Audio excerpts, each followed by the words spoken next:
오늘 한국사 수업 디딤 영상 같이 하도록 하겠습니다.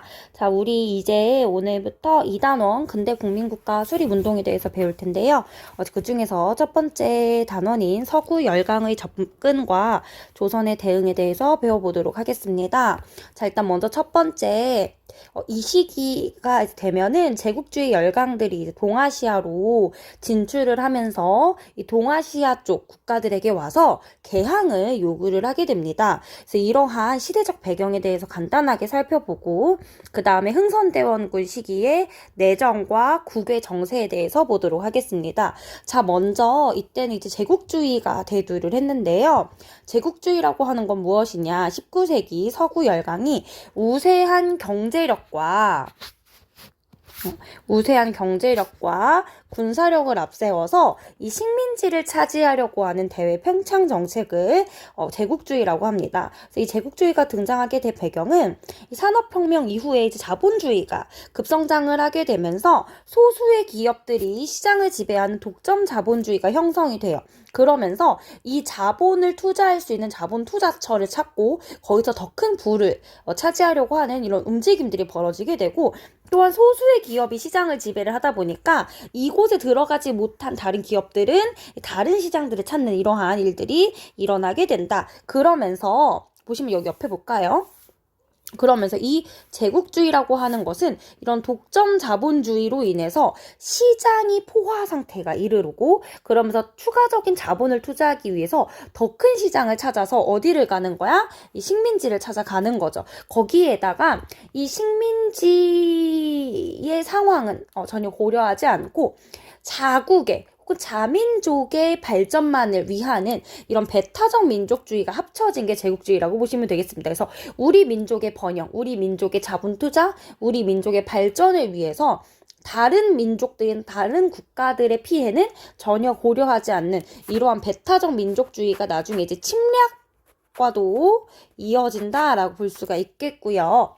그리고 이러한 제국주의의 사상적인 배경으로는 백인 우월주의, 백인이 훨씬 더 우월하고 흑인이나 유색 인종은 조금 열등하니까 우리가 그들을 침략하는 건 당연한 거다. 그리고 사회 진화론, 사회라고 하는 것, 문명이라고 하는 것, 인간의 어떤 그런 것들은 다 진화를 하고, 이 진화하는 과정에서 진화하지 못하고 거기서 도태되는 이런 사회는 없어지는 것이 당연하다라는 식으로 해서 자기네들의 어떤 우월 의식을 가지고 다른 국가들을 침략하는 이러한 제국주의가 등장을 하게 됐다. 그래서 식민지를 침략을 해서 그들에게 시장을 확보를 해서 상품을 판매를 하고, 또한 이곳에서 노동력과 원료를 확보를 하고 자신들의 자본을 투자를 해서 결국은 식민지를 희생을 하고 자국의 발전을 추구하는 이런 것들이 제국주의였다라고 보실 수 있겠습니다. 그래서 아까 선생님이 얘기했던 것처럼 배타적 침략적 민족주의가 대두가 됐고, 또한 사회 진화론과 백인 우월주의를 바탕으로 이제 아프리카, 인도, 동남아시아를 거쳐 이제 동아시아까지 진출을 하게 됩니다. 그래서 여기 지도를 보시면 다 교과서에 있는 거예요. 자, 여기가 이제 유럽이죠. 이 유럽에서 이렇게 아프리카, 그리고 인도, 동남아시아를 거쳐서 이제 중국, 조선, 일본, 이런 이 동아시아까지 진출을 했다라고 보시면 되겠습니다. 그래서 우리가 개항을 하기 전에 먼저 청이 영국과 개항을 하게 됐고요. 일본도 미국과 개항을 하게 됐는데 이 과정이 모두 불평등한 조약이었다. 그리고 영국과 미국이 이 동아시아 지역을 개항함으로써 상품을 판매하려고 하는 그런 목적을 가지고 있었다라고 보시면 되겠습니다. 자, 밑으로 내려가서 흥선대원군의 개혁 정치와 통상수교 거부 정책을 보도록 하겠습니다. 여기는 이제 이 난징 조약 같은 경우가 이 영국과 청나라가 했던 아편 전쟁 이후의 조약이고요. 미일 화친 조약과 미일 수호 통상 조약은 미국과 일본이 맺은 조약이에요. 난징 조약이나 미일 화친 조약, 미일 수호 통상 조약의 내용들을 보시면 영사재판권, 치해법권이지, 최애국대우, 영사재판권, 관세 합의, 그 다음에 자유롭게 통상, 시장 개방. 그래서 목적이 통상 수교를 위한, 그러니까 시장을 개방하기 위한 것이 목적이 있었고, 그 과정에서 청이나 일본 상인들이 좀 더 편하게 활동할 수 있도록 그들에게 유리한 이러한 항목들이 있었다라는 것들을 볼 수가 있죠. 둘 다 불평등한 조약이다. 자, 그 다음에 이제 흥선대원군을 보도록 하겠습니다. 자, 우리가 흥선대원군 이전 시기를 뭐라고 했지? 우리가 세도정치라고 해요. 그래서 이제 세도정치 시기에 왕이 어리거나 아니 왕이 무능하고 그리고 어떤 이제 정치를 소수의 세도 가문이 정치의 권력을 모두 다 차지하는 이러한 현상을 벌어졌다라고 했는데, 이 흥선대원군, 고종이 즉위를 하고 나서 이 흥선대원군은 고종의 부예요.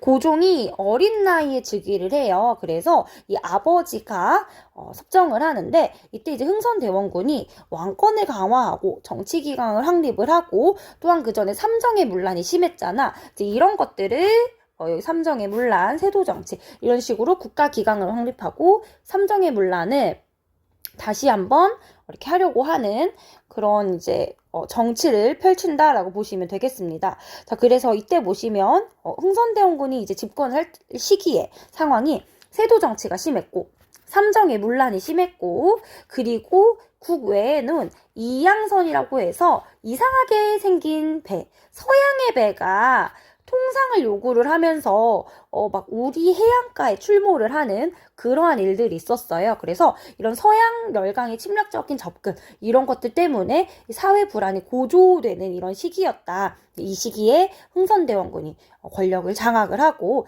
개혁을 단행을 했다라고 보시면 되겠습니다.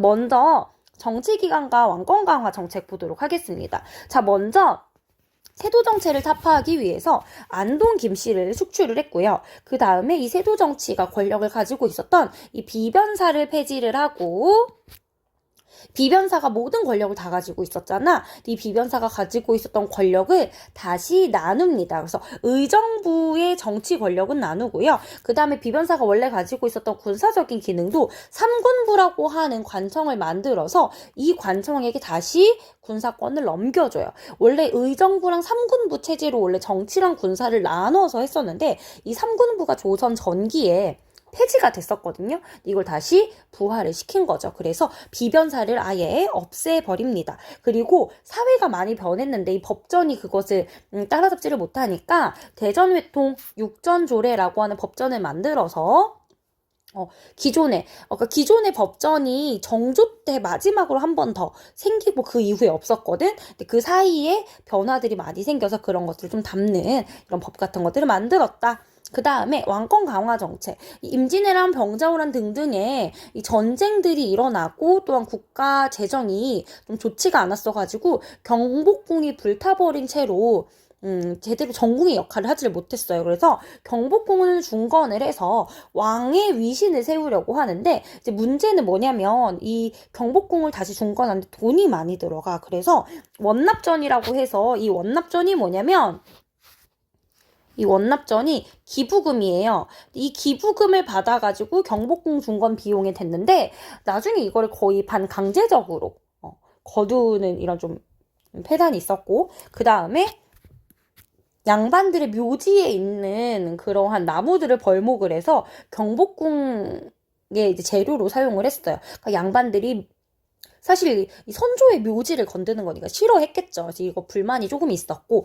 그 다음에 돈이 모자라니까 이 당백전이라고 해서 이게 당백전이자 100배 상평통보의 100배의 가치를 지닌 어떤 화폐냐 고획화폐예요. 고획화폐. 그러다 보니까 이 화폐를 발행을 한다고 사실상 재정이 늘어나는 건 아니잖아. 그 실제로 뭐 어떤 경제가 전혀 발전하지를 않는데 화폐만 많이 찍어내면 어떻게 돼? 화폐 가치가 떨어지죠. 물가가 폭등하는 이러한 현상이 일어나게 되면서 삶이 좀 어려워지고 또한 공사의 백성을 강제로 동원을 하고 또한 그래도 돈이 모자라니까 성문 있죠. 이때 서울이 성곽이 있어가지고 성 안으로 들어오려고 하면 이 성문을 통과를 해야 되는데 이때 통행세를 징수를 하는 등 이런 식으로 좀 합니다. 여러분 이게 당백전이에요. 여기 써있죠?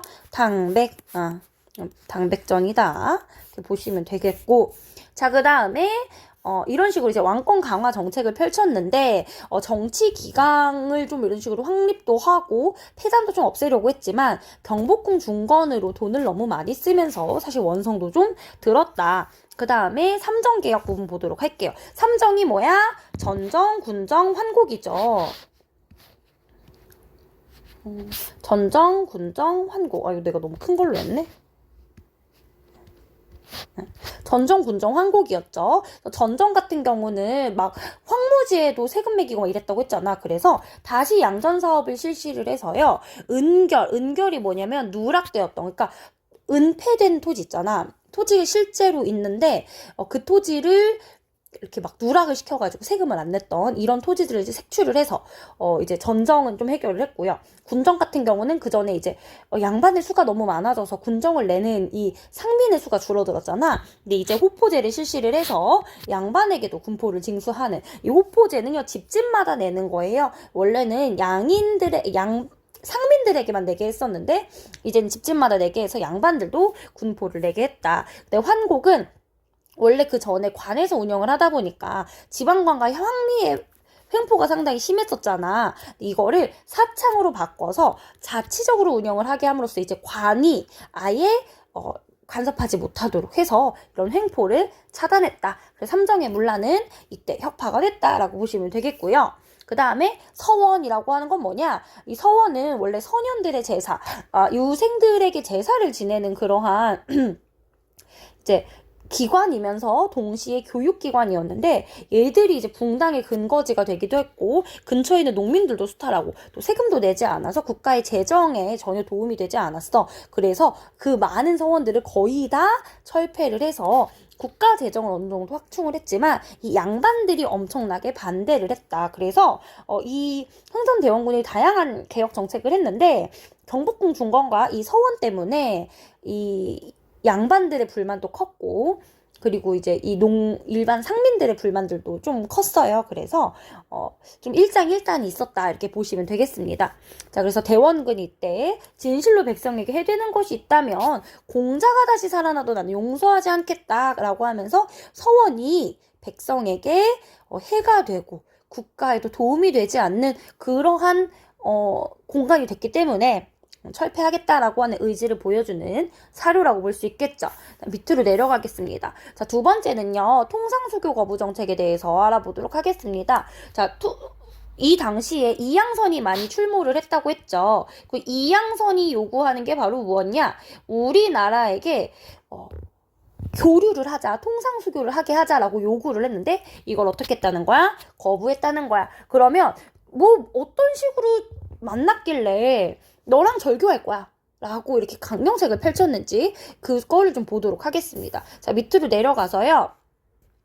자, 먼저 첫 번째 사건은 병인박해입니다. 그래서 병인박해는 뭐냐면 이때 프랑스 선교사들이 이제 우리나라에 와가지고 천주교를 많이 퍼뜨렸어요.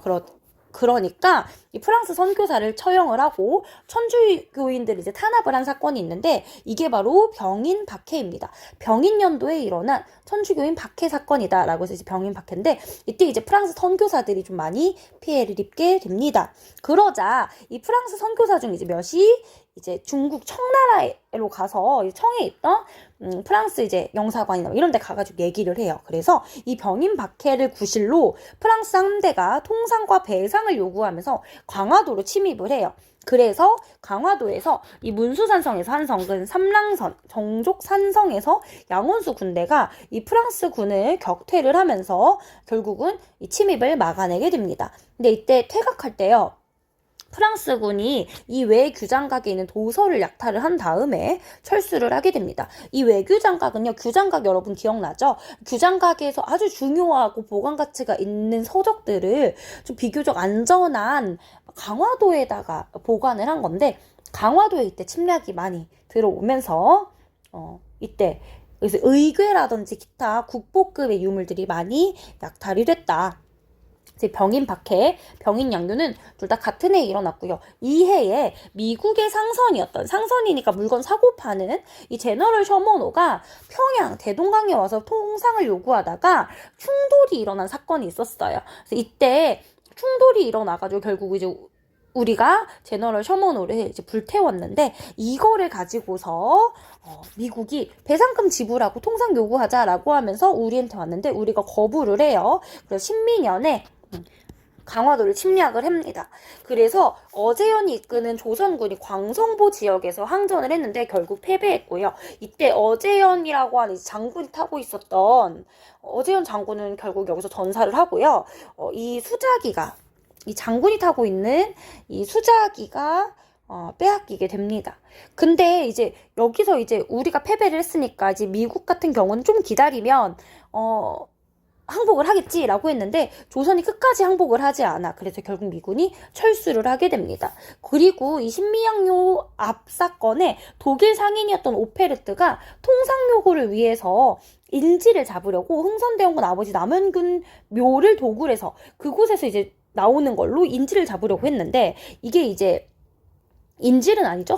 사망을 했으니까. 하여간 이걸로 이제 어떻게든 협상을 하려고 했는데 이게 실패를 하게 돼요. 이것을 알게 되면서 야 서양인들은 같이 할게 못 된다 라고 하면서 반감이 더 심해지게 됐고요. 이 일련의 사건으로 우리는 절대 교역하지 않겠다라고 하는 뜻을 담은 척화비를 건립을 하고 통상수교 거부 정책이 더더욱 강화가 됩니다.